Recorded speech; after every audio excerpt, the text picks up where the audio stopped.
I love to work with Christian CEOs, entrepreneurs, owners, presidents, the leaders of the company who are able to influence what kind of products and services, what kind of promises that they make, and those who believe that the Bible is relevant for business and they want to be able to follow what the Bible says.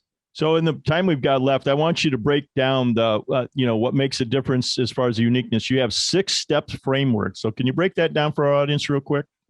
Yep. So I mentioned that I think that to be faithful, we have to model our meaningful momentum in what I call the meaningful momentum model. That's results from every stakeholder, what order you do it in.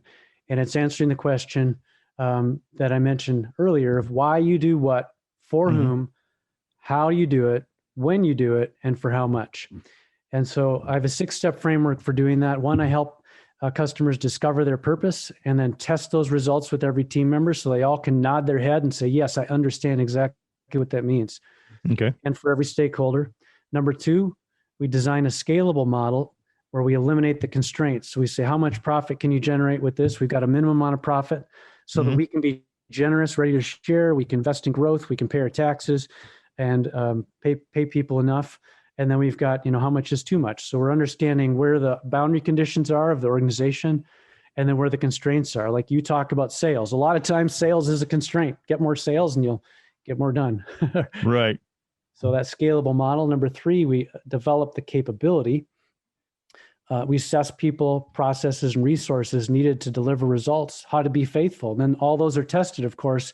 Are they going to make us a profit? Are they going to serve people? Are they going to serve our purpose? And so after that, we define the scorecard to help people measure their progress with concrete measures that everyone can see and agree upon.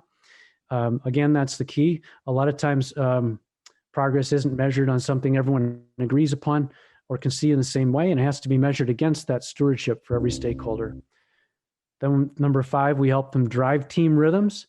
That's moving their team every week, every quarter, every year. So yearly planning, quarterly planning, weekly meetings to drive the cadence of the results and testing. Are these faithful activities resulting in the fruit that we want to see each and every week for our business, both materially and spiritually? And then number 6, we determine the results. We assess those. The business model, is it faithful? Is it continuing to be fruitful? And then we try to innovate and grow. So 6 steps: discover purpose, design a scalable model, develop capability, define a scorecard, drive team rhythms, and determine results.